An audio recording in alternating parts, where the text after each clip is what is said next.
د دیوبند مدرسه هغه مدرسه ده چې د هغې بنیاد چې ایښودی دی، بنیاد چې کوم مشرانو ایښودی دی، او بیا سنگي بنیاد دپاره کم ډیزاین جوړ شوی دی د نبی کریم صلی الله علیه وسلم په ښودنه جوړ شوی دی.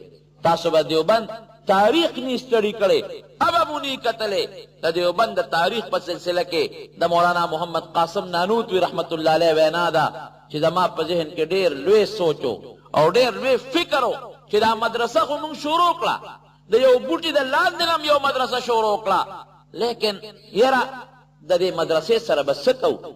دې کې آبادي به کم ځای کوو، دې کې دارالحدیث به کم ځای جوړو، دې کې جومات به کم ځای جوړو، دې کې د لنګر ځای به کم ځای جوړو، دلته به د طالبانو د سکونت ځای کم ځای جوړو.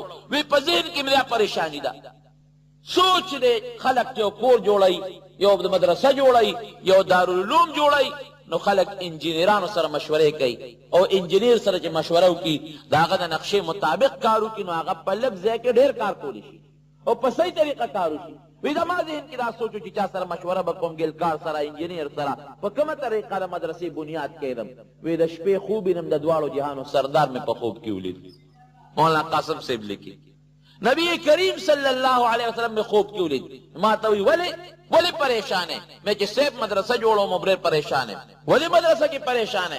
سیب دیوالو نہ جوڑول دی، سیب دارالحدیث جوڑول دی، جماعت جوڑول دی، پورا نقشہ بلڈنگ جوڑول دی. اگی سر بس کو پدی سوچ کیم چاہتے چا سر مشورہ حکم جدوالو جہانو سردار رات فرمائی رازا زدر تپخپل نقشہ چوما. نبی علیہ السلام مخ کے شو کونٹے مبارک ور سردا او مولانا قاسم سے خپل تاریخ کی لکھی وی پیغمبر علیہ السلام خپیب لخ پی روان پیزار پڑی سپلے ندی پخپو روان دی چکا مبارک باندې کر خرا کائے گی. دلتا بنیاد بتاو کے، دلتا دارالحدیث بجوڑ کے، دلتا جماعت بجوڑ کے، دلتا کمری بجوڑ کے، دلتا دا میل منوزے بجوڑ کے، داستا دا پارا نقشہ شوا.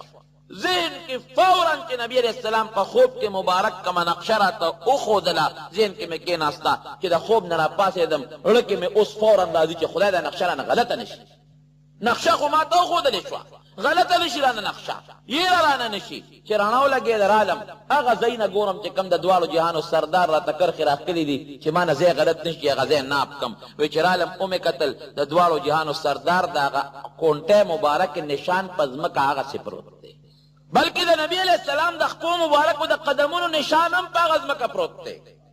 دا کمی مدرسی بنیاد چی دا دوالو جہانو سردار کی دی او کرخ دا دوالو جہانو سردار را کا گرونو چی دا غین دا فیس چینی نخوری گی کم دینا بخوری.